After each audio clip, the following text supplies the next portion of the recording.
Hello दोस्तों, मेरा नाम सीए ब्रिजमान लावनिया है। आज के वीडियो में मैं आपको बताऊंगा कि आप कैसे डिफेक्ट फ्री आईटीआर फाइल करें, और या फिर आप आईटीआर फाइल करते हो तो आपको किन किन गलतियों का ध्यान रखना चाहिए या फिर कौन से कॉमन मिस्टेक है जो आप अवॉइड कर सकते हो। वीडियो स्टार्ट करने से पहले आई रिक्वेस्ट यू कि ये चैनल को आप सब्सक्राइब कर दीजिए और आप ये वीडियो को लाइक कर दीजिए। वीडियो स्टार्ट करते हैं। सबसे पहला जो मेरा पॉइंट आता है, जो हम लोग कॉमन मिस्टेक्स जो करते हैं, वो सबसे पहला रहता है कि रॉन्ग सिलेक्शन ऑफ आईटीआर।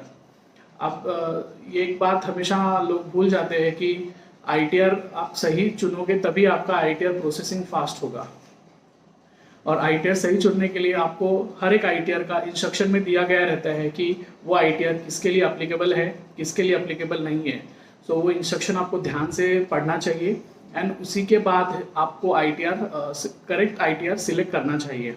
और ऐसा ज़रूरी नहीं होता है कि लास्ट ईयर जो आपका जो आईटीआर फॉर्म अप्लीकेबल था वो ये ईयर भी अप्लीकेबल हो, बिकॉज बहुत सारे अमेंडमेंट्स होते रहते हैं, चेंजेस होते रहते हैं, जिसकी वजह से वो आईटीआर फॉर्म का एलिजिबिलिटी है वो चेंज होता रहता है और कुछ नए पॉइंट्स ऐड हो जाते हैं या फिर वो आईटीआर का स्कोप लिमिट किया जाता है। आप ये बात हमेशा ध्यान रखें कि एवरी ईयर जब आप रिटर्न फाइल करते हो, आप ये मेक श्योर करें कि आप करेक्ट रिटर्न फाइल कर रहे हो। ये मेरा पहला पॉइंट था। अभी मैं दूसरा पॉइंट पे आता हूँ। दूसरा पॉइंट मेरा है कि not disclosing all income in your ITR. ये काफ़ी कॉमन मिस्टेक होती है लोगों से जब लोग रिटर्न फाइल करते हैं। अगर कोई सैलरी पर्सन रहता है तो वो ये सोचता है कि उसका सिर्फ सैलरी इनकम है, तो उसी पे वो उसका टीडीएस कट रहा है और वही उसका एक इनकम है और वही वो आईटीआर में फाइल करेगा। ऐसा नहीं होता है। आपको ये बात हमेशा ध्यान रखनी चाहिए कि आपका अगर सैलरी है तो फिर भी आपको बाकी जो इनकम्स हैं आपके, जैसे interest on FD, interest on saving bank, जो आपका म्यूचुअल फंड में इन्वेस्टमेंट है, कैपिटल गेन है, अगर आपने प्रॉपर्टी रेंट पे दे के रखा है तो उसका जो रेंटल इनकम है, या फिर आप कोई फ्रीलांसिंग बिजनेस कर रहे हो या फिर फ्रीलांसिंग कोई वर्क कर रहे हो, उसके ऊपर आपको कुछ अमाउंट मिलता है, वो सारा आपका इनकम कंसिडर होता है और वो सारा आपको आईटीआर में दिखाना पड़ता है। दूसरी साइड ऐसा होता है कि जो बिजनेसमैन है वो ये सोचता है कि मेरा सिर्फ बिजनेस का इनकम ही मैं आईटीआर में दिखाऊं, बट इनकम टैक्स में जो बिजनेस होता है और जो पर्सन उसके जो पर्सनल इन्वेस्टमेंट या फिर पर्सनल इनकम होता है, वो दोनों सेम पैन के अंदर ही हम लोग आईटीआर फाइल करते हैं। जो पैन होता है वो बिजनेस के लिए भी सेम होता है। प्रोप्राइटरशिप का बात कर रहा हूँ मैं।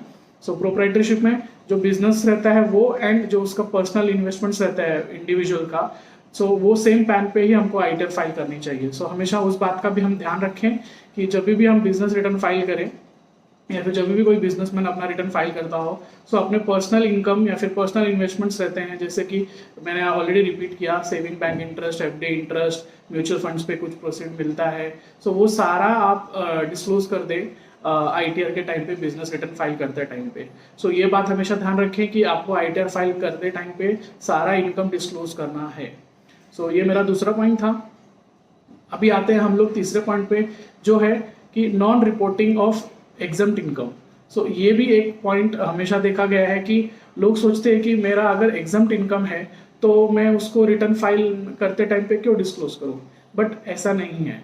आपका अगर एग्जम्प्ट इनकम है, जैसे कि आपका जो इंश्योरेंस पॉलिसी रहता है उसका कुछ मैच्योरिटी अमाउंट आपको मिलता है, या फिर डिविडेंड इनकम आपको मिलता है जो कि 5,000 के ऊपर होता है, या फिर जो भी अमाउंट रहता है, इंडियन कंपनी से डिविडेंड मिलता है, या फिर आपका एग्रीकल्चर इनकम हो गया, या फिर आपका लॉन्ग टर्म कैपिटल गेन से आपका जो प्रॉफिट होता है, गेन होता है, जो आपका अप टू 1 लाख वो एग्जम्प्ट होता है। बट अगर ये सारा चीज़ आप कैटेगरी में आ रहे हो, और भी ऐसा कुछ एग्जम्प्ट इनकम्स हैं जो आपको टैक्सेबल नहीं होती, बट अगर वो भी आपको इनकम मिल रही है, आप ये मत सोचे कि मैं सिंस इस पे तो टैक्स ही लगने वाला नहीं है तो मैं आईटीआर में क्यों दिखाऊं। अगर आप आईटीआर में प्रॉपरली डिस्क्लोज करोगे आगे आप कोई नोटिस या फिर कोई इनकम टैक्स का क्वेरी से आप बच सकते हो, अगर आप अपना रिटर्न में ये एग्जम्प्ट इनकम प्रॉपरली डिस्क्लोज करें तो। ये मेरा तीसरा पॉइंट हो गया। उसके बाद हम लोग बात करते हैं चौथे पॉइंट पे, जो है taking wrong deduction under chapter 6A। ये बहुत लोग ये भूल जाते हैं कि अभी फिलहाल जब आईटीआर हम फाइल करते हैं, हमारे पास कोई ऐसा इनकम टैक्स फाइल करते टाइम पे कोई ऐसा टूल नहीं है जिसकी वजह से हम चेक कर सकते हैं कि हमको एलिजिबल अमाउंट कितना है डिडक्शन का एक हर सेक्शन के अंदर। हमेशा ये बात का ध्यान रखें कि आपका जो एक्चुअल इन्वेस्टमेंट है उतना ही आप डिडक्शन लें, और जो डिडक्शन, जो इन्वेस्टमेंट एलिजिबल है फॉर डिडक्शन, उसी का आप डिडक्शन लें। बिकॉज कभी कभी ऐसा होता है कि फॉर एग्जांपल आप म्यूचुअल फंड में इन्वेस्ट करते हो, एसआईपी आपका, बट वो ईएलएसएस नहीं है, इक्विटी लिंक सेविंग स्कीम नहीं है, सिर्फ ईएलएसएस का ही आपको म्यूचुअल फंड में एक टाइप होता है ईएलएसएस, उसी का आपको टैक्स सेविंग बेनिफिट मिलता है। बाकी अगर आप म्यूचुअल फंड में इन्वेस्ट कर रहे हो तो आपको टैक्स सेविंग बेनिफिट नहीं मिलता है। या फिर आपका एफडी अगर 5 साल तक आप लॉक इन पीरियड में रखते हो तो ही आपको एफडी का टैक्स बेनिफिट मिलता है। सो ऐसे कुछ कुछ पॉइंट्स हैं जो आपको उसके टर्म्स एंड कंडीशन के अंदर आपको वो एलिजिबल है कि नहीं एलिजिबल है आपको पता चलेगा। सो हमेशा ये ध्यान रखिए कि जो भी आपका इन्वेस्टमेंट है या फिर जो भी आप डिडक्शन क्लेम कर रहे हो वो एक्चुअल बेसिस पे होना चाहिए, ना कि आप कि फॉर्म में कोई ऑप्शन नहीं है चेक करने का, सो आप ओवर डिडक्शन क्लेम करो। सो ये बात हमेशा ध्यान रखो कि जब भी आप आईटीआर फाइल करो डिडक्शंस प्रॉपरली करो एंड एलिजिबल डिडक्शन ही लो आप, कोई एक्स्ट्रा डिडक्शन लेने की जरूरत नहीं है आपको आईटीआर फाइल करते टाइम पे। सो ये मेरा चौथा पॉइंट हो गया। अभी पांचवा पॉइंट आते हैं जो कि मेरा है fail to e verify ITR. So काफी लोग सोचते हैं कि रिटर्न फाइल हो गया मतलब सब पूरा प्रोसेस कंप्लीट हो गया, बट ऐसा नहीं है। आपको रिटर्न फाइल करने के बाद आपको ई वेरिफिकेशन भी करना जरूरी है। ई वेरिफिकेशन ऑफ आईटीआर कंप्लीट होने के बाद ही आपका आईटीआर फाइलिंग कंप्लीट होता है। सो ई वेरिफिकेशन करने के लिए आपको 3 ऑप्शंस हैं फिलहाल। फर्स्ट ऑप्शन है pre validate option, okay. Second option है आधार ओटीपी, कि आपको आधार कार्ड पे आपका अगर मोबाइल नंबर रजिस्टर्ड लिंक्ड है तो आपको आधार पे एक ओटीपी आएगा, वो ओटीपी आपको ई वेरिफिकेशन के टाइम पे देना है और आपका आईटीआर ई वेरीफाइड हो जाएगा। थर्ड ऑप्शन है सीपीसी बैंगलोर, जो बेसिकली आपको फिजिकल, अगर आपका प्री वैलिडेट भी नहीं हो रहा, प्री वैलिडेट के अंदर भी 3 पॉइंट्स रहते हैं कि आप pre validate through bank account कर सकते हो, प्री वैलिडेट आपका नेट बैंकिंग के थ्रू कर सकते हो, या फिर प्री वैलिड आप डीमैट अकाउंट के थ्रू कर सकते हो। सो ये सारा आपको लिंक करना पड़ेगा, तभी जाके आप इसके थ्रू आप इलेक्ट्रॉनिक वेरिफिकेशन कोड जो ईवीसी कोड रहता है, ओटीपी जैसा ही रहता है सिमिलर, वो आप अपने मोबाइल नंबर पे भेज के या फिर ईमेल आईडी पे भेज के आप रिटर्न ई वेरीफाई कर सकते हो। सो अगर आप प्री वैलिडिटी भी नहीं कर पाए ये तीनों ऑप्शन से, आप आधार ओटीपी भी नहीं सेंड कर पाए, तो जाके आपको फिजिकल कॉपी आईटीआर का एक्नॉलेजमेंट रहता है उसको प्रिंट करके उस पर साइन करके आपको सीपीसी बैंगलोर आपको कुरियर करना पड़ता है विदिन 120 डेज। सो हमेशा लोग ये वेरिफिकेशन ऑफ आईटीआर भूल जाते हैं रिटर्न फाइलिंग करते टाइम पे, तो आप ये बात हमेशा ध्यान रखें। और आपको अच्छा खासा टाइम भी दिया गया है विदिन 120 डेज, मतलब ऑलमोस्ट आपको 4 मंथ्स प्रोवाइड किया गया है कि आप 4 मंथ्स के अंदर ये अगर प्रिविलेटेड नहीं कर पा रहे हो कोई रीजन के थ्रू, सो आप सीपीसी बैंगलोर में वो कॉपी आप फिजिकली आप कुरियर करवा दें, और वो कुरियर आप स्पीड पोस्ट या फिर नॉर्मल पोस्ट के थ्रू ही करवा सकते हैं। सो ये मेरा 5th पॉइंट था कि failure to e verify ITR. So हमेशा ध्यान रखिए आप आईटीआर फाइल करते टाइम पे आप ई वेरिफिकेशन कंप्लीट करें जब भी आपका आईटीआर फाइलिंग आपका कंप्लीट होगा। उसके बाद 6th पॉइंट मेरा जो आता है वो है not checking 26AS। So 26AS क्या है, देखो जैसे हमारा बैंक में जब हम अकाउंट खुलवाते हैं तो हमारा पासबुक होता है। सो पासबुक से हमको क्या पता चलता है कि हमारे बैंक में हमारा कितना बैलेंस पड़ा हुआ है, या फिर अगर कोई पर्सन हमारे बैंक अकाउंट में पैसा डिपॉजिट करता है तो हमको कैसे पता चलेगा, हम पासबुक में उसका एंट्री मिल जाता है हमको, बराबर। सो सिमिलरली 26AS होता है, वो भी एक टैक्स पासबुक होता है जिसमें क्या होता है कि आप जो भी इनकम अर्न कर रहे हो, जो भी आपके नाम पे कोई टीडीएस डिडक्ट कर रहा हो या फिर एडवांस टैक्स आप पे कर रहे हो, सो उसका आपको एंट्री 26AS फॉर्म के अंदर मिल जाएगा। ये आप इनकम टैक्स पोर्टल पे आपका जब अकाउंट बनाते हो उसके अंदर आपको माई अकाउंट में जाके व्यू 26AS फॉर्म आपको ऑप्शन रहता है, वहां से आप चेक कर सकते हो ये। और ये एवरी ईयर रहता है कि कौन सा आपका इनकम कौन से ईयर में आपको मिला था, उस पर कितना टीडीएस कट हुआ था, वो सारा आपको डेटा मिल जाता है।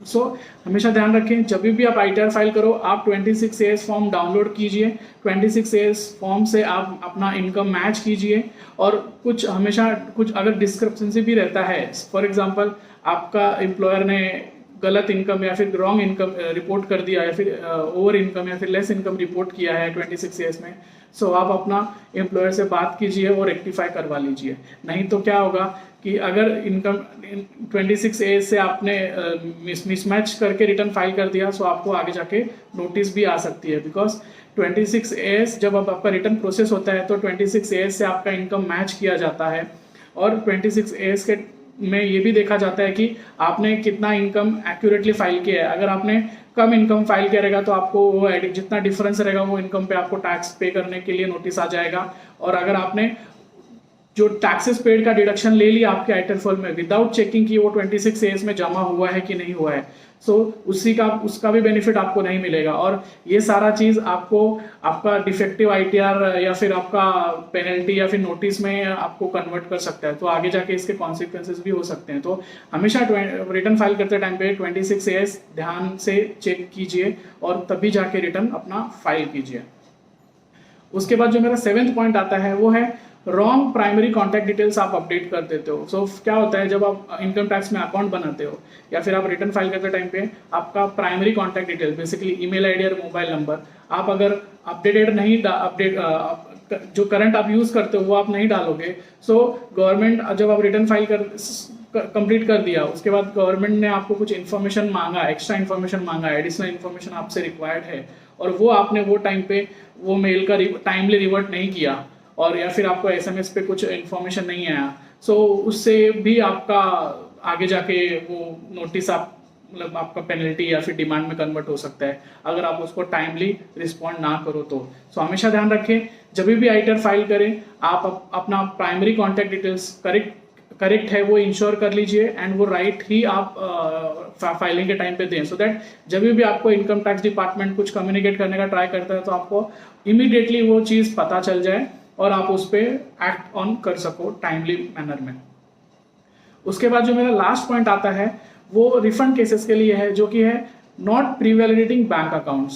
सो जैसे मैंने ई वेरिफिकेशन में भी एक पॉइंट बोला कि आप ई वेरिफिकेशन बैंक प्रीवैलिडेट करके भी कर सकते हो बैंक अकाउंट को। सो सेम वे में जब आपका कोई रिफंड होता है, टीडीएस रिफंड, एक्सेस रिफंड हो जाता है, वो केस में आप अगर बैंक अकाउंट प्रीवैलिडेट नहीं करोगे, सो जब गवर्नमेंट आपको रिफंड प्रोसेस करेगा सो वो आपका रिफंड रुक जाएगा बिकॉज आपका बैंक अकाउंट करेक्ट डिटेल्स में नहीं फिल किया गया है।